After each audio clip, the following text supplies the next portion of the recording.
Isang mapagpalang umaga sa ating lahat, mga kapatid ko kay Kristo, mula sa The Solid Rock Morning Devotion, sa kagalakan na muli tayo ay makapagbulay-bulay sa salita ng Panginoon sa umagang ito. Mga ilang minutong pagbubulay-bulay ng mga salita ng Panginoon upang papurihan at sambahin ang ating Panginoong Hesukristo.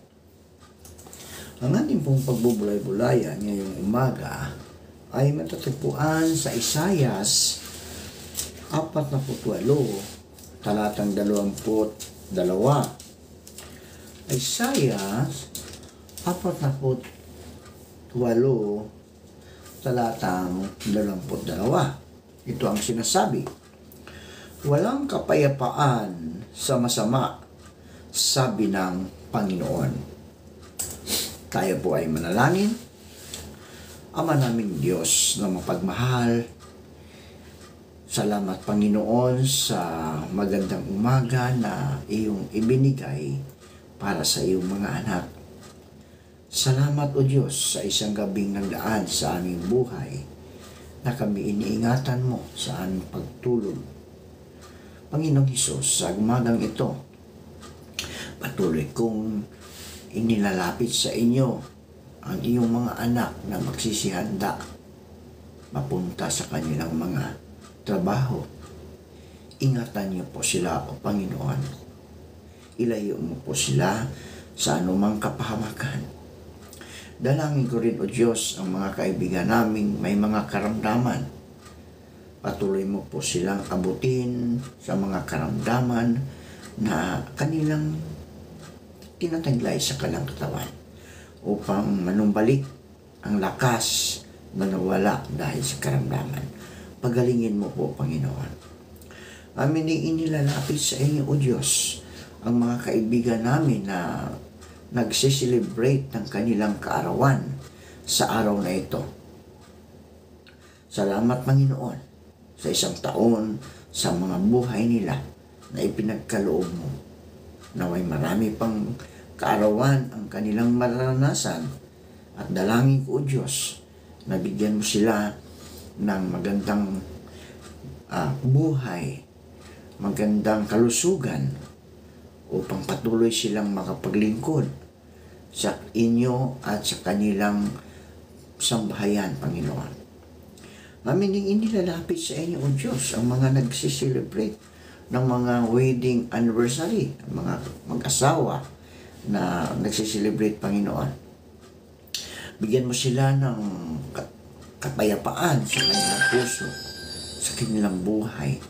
Bilang mag-asawa, naway patuloy mo silang magkaroon ng pag-iibigan upang sila, O Diyos, ay makaranas ng buhay na nanggagaling sa inyo, Panginoon. Amin ang inilalapit sa inyo, Panginoon, ang aming mga kaibigan na naghahanap ng trabaho, maging lokal o abroad na.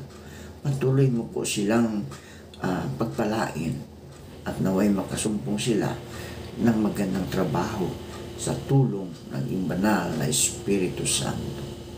Maraming salamat, Panginoon, sa mga katugunan sa aming mga panalangin. Sa pangalan ni Jesucristo na aming Diyos at tagapagligtas. Amen. Amen.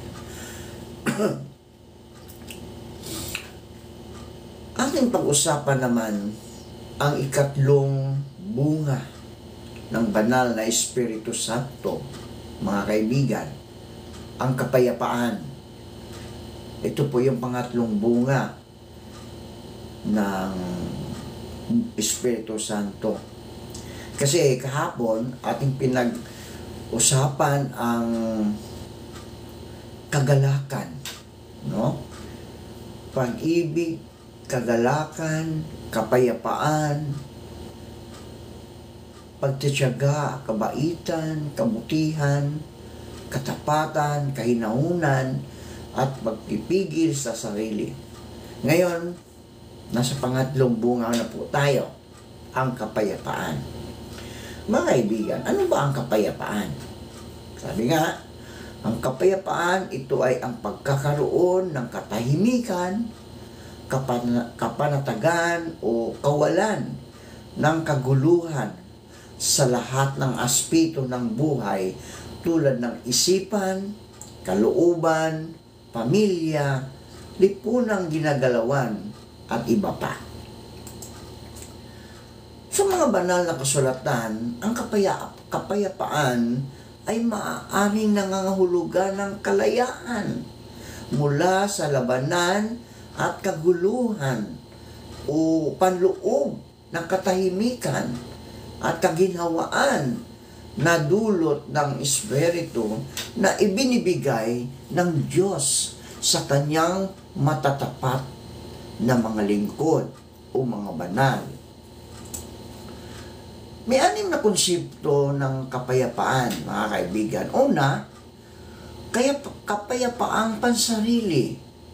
Ito ay tumutukoy sa kapayapaan ng kalooban at ng puso. Kahit na may ingay o gulo, nanatili pa ring panatag at kalmado ang kalooban. May 4 na sangkap ng kapayapaang pansarili. Una, pakikiisa sa sarili o tinatawag nating harmony with self. Ito ay may kaugnayan sa physical, emotional, psychological at mental na kalusugan. May pakikiisa ang isang tao sa sarili kung siya ay may malusog na pangangatawan. Ang lahat ng pangunahing pangangailangan ay natutugunan, nakatutulog ng mahimbing at nakakapag-ehersisyo ng katawan. Pakikipagkapwa o harmony with others. Ito ay tumutukoy sa pakikiisa sa kapwa, lalo na kapag ang kapwang ito ay may kaparihong kakinlangan. Halimbawa, pamilya, kaibigan, katrabaho, kamag-aral, at kapwa mamamayan. Sa mga Pilipino, mga kaibigan, walang ibang taong lahat ay kapwa, no? Lahat ay kapwa. Pakikiisa sa kalikasan o tinatawag nating harmony with nature. Ito ay ang pagkakaroon ng kapayapaan sa sarili sapagkat maayos ang kapaligiran na ginagalawan. Ang pagkakaroon ng kapayapaan at maayos na kapaligiran ay napakahalaga sa pagkakaroon ng pakikipag-isa sa kapayapaan. Kailangan ang tamang pamamahala at pangangalaga sa kalikasan dahil kapag ito ay nasira, ito ay maaring magdudulot ng sakit, no? Kalamidad, pagkasira ng kabuhayan at paghihirap ng pamumuhay. Pakikiisa sa Panginoon. Harmony with God. Ang pagkakaroon ng pakikiisa sa Panginoon ang pinakapundasyon ng kapayapaan. O di ba? Yun yung pinakapundasyon ng kapayapaan. Kapag may Panginoon ka sa iyong buhay, mga kaibigan, yun ay magkakaroon ng kapayapaan sa iyong buhay. Ang Panginoon, ang pag-ibig, at ang pag-ibig ang siyang tulay at dahilan ng pakikipagdamayan at ang nagdadala ng magandang relasyon tungo sa ating sarili, sa kapwa at sa kalikasan. Pamumuhay ng may habag at hustisya, yun ang pangalawa. Ang isang tao ay makapamuhay ng may katarungan kung walang karahasan. Di ba? Totoo naman yan. No? Kapag tayo ay makapamuhay ng may karunungan, no? Kung walang karahasan. Yes, karahasan. Ano ba ang karahasan na sinasabi ron? No? Kinapalooban ito ng pinsala, pananakit, pang-aabuso, pagsasamantala, pananakot, pang-aapi at pagpatay. Maraming uri ng karahasan, mga kaibigan. Una, yung pisikal. Pananakit, pagsipa, pagsaksak at iba pa. Ang psikolohikal, pagbabanta, mababang pagtingin, pagpahiya, pagpahina ng loob, at iba pa. Pagtanggal ng kultura ng digmaan. Yan. Mga kaibigan, ang digmaan ang isa sa mga hadlang sa pagkakaroon ng kapayapaan at ito rin ang suliraning mahirap lutasin. Ayon sa ilang pag-aaral, ito raw ay nakaugat na sa ating kultura. Ito ay nagmula pa sa ating mga ninuno. Sa ngayon, ang pagkakaroon ng edukasyong pangkapayapaan ang nakikitang tanging pag-asa upang ito'y malutas. Kamtan ang karapatang pantao. So ang bawat mamamayan ay protektado ng karapatang pantao.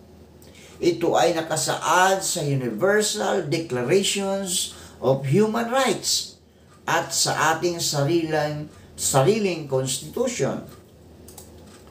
Pamumuhay ng may pakikiisa sa mundo. Kailangang alagaan ang kapaligiran sapagkat nababawasan ng 100,000 hektaryang lupa ang ating bansa taon-taon dahil sa pagkasira sa kagubatan. 11 milyong hektarya ng masaganang lupa rin ang nagiging disyerto. Dahil dito, hindi natin namamalayan na pinaikli natin ang haba ng ating buhay. Pakikiisa sa iba't ibang kultura. Yan, pang-anim. Ang ating bansa ay binubuo ng iba't ibang pangkat o etniko at mayaman tayo sa iba't ibang kultura. Kaya nararapat lamang na igalang natin ang kaibahan ng ating kultura at paniniwala. Tayo po ay manalangin. Salamat po, Panginoon, sa kapayapaan na ipinagkaloob ninyo sa amin. Totoo nga po, kapag kami may Diyos sa aming mga buhay, ang kapayapaan ang siyang naghahari sa aming buhay. Kaya Panginoon, maraming salamat dahil naririto ka, pumasok po kayo sa aming mga buhay, sa aming mga puso upang kami ay magkaroon ng kapayapaan. Salamat Panginoon sa mga salitang aming pagbubulay-bulayan ngayong umaga. At dalangin ko Panginoon na ang lahat ng nakikinig ng iyong mga salita ay pagpalain mo. Ingatan mo sila o Diyos, ilayo mo sila sa kapahamatan. Bigyan mo sila ng kapayapaan ng kanilang buhay, kasama ng kanilang buong pamilya. Ano man ang kanilang ginagawa, ano man ang kanilang hinahawakan, pagpalain mo o Diyos. Panginoong Hesus, tulad ng iyong mga alagad, kami po'y nagpapasalamat sa inyo, sa inyong pagtitiwala at pagtawag sa amin para maglingkod sa iyo kahit hindi kami karapat-dapat. Makakaasa po kayo, Panginoon, na hindi po namin ito sasayangin ang magandang pagkakataon na ibinibigay ninyo sa amin. Sa pangalan ni Jesucristo na aming Diyos at tagapagligtas. Amen. Amen.